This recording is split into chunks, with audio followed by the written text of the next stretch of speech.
High, আমি প্রিয়াঙ্কা। একটা ছোট্ট মিনি ব্লগ শেয়ার করতে চলে এসেছি।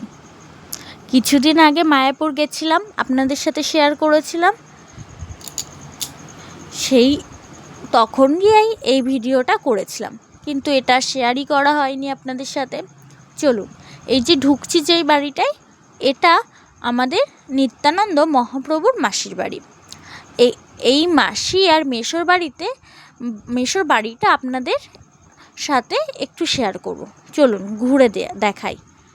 আচ্ছা, আপনারা বলুন তো, আমাদের নিত্যানন্দ মহাপ্রভু আমাদের নদিয়াতেই জন্মগ্রহণ করেন, কিন্তু সেটা মায়াপুর নাকি নবদ্বীপ?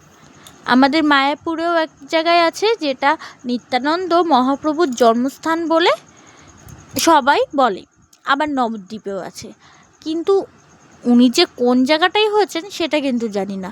শুধু এটা জানি আমরা নদিয়াবাসী, আমাদের নদিয়াতেই নিত্যানন্দ মহাপ্রভু জন্মগ্রহণ করেছিলেন। চলুন, ওই যে দেখতে পাচ্ছেন নিত্যানন্দ মহাপ্রভুর মাসি আর মেসোমশাই। এই যে জায়গাটায় ঢুকেছি আমরা এখন, এই জায়গাটায় না ভিডিও করতে দিচ্ছিল না, তবুও লুকিয়ে লুকিয়ে একটু ভিডিও করেছি। আর ভেতরটা পরিষ্কার করছিল, কিছু জিনিস রং করছিল।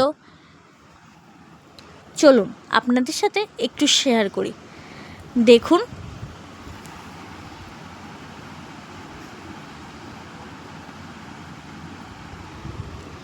আমি বুঝতে পারিনি, কারণ ওখানটায় কিছুই লেখা ছিল না, ওই জন্য শুধু ঘুরিয়ে ঘুরিয়ে আপনাদের একটু দেখিয়ে দিলাম।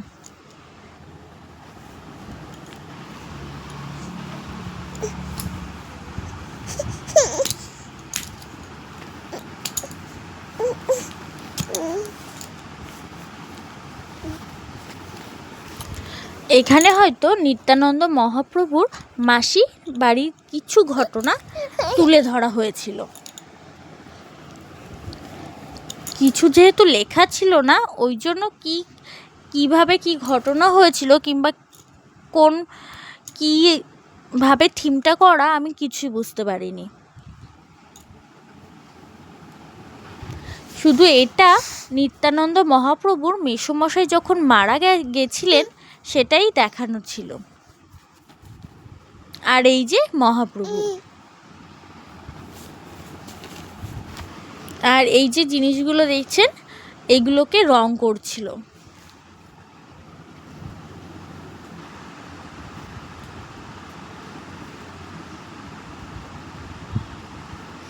এই যে এই থিমটা দেখছেন, এটা হয়তো বাজারের কোনো কিছু করা ছিল।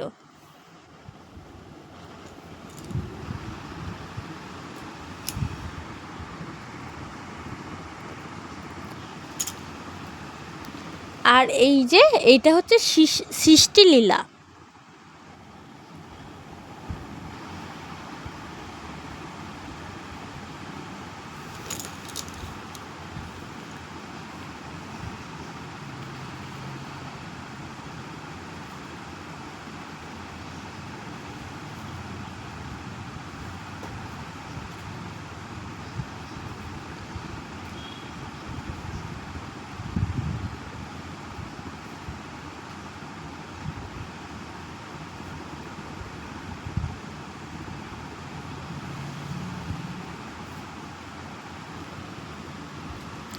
চলুন এবার বেরিয়ে যাই। এই যে ওখান থেকে বেরিয়ে এই যে এই সামনেটা, এই যে এরকম কিছু ফুল গাছ আছে। আর এই দেখুন,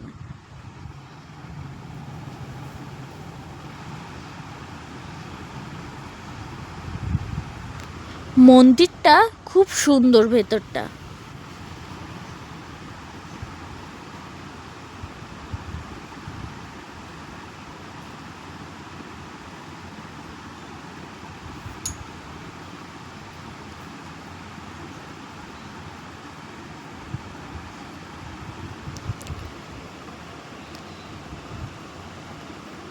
আমার এই ছোট্ট ভিডিও যদি ভালো লাগে অবশ্যই লাইক, কমেন্ট, শেয়ার করবেন। Tata, bye bye, good.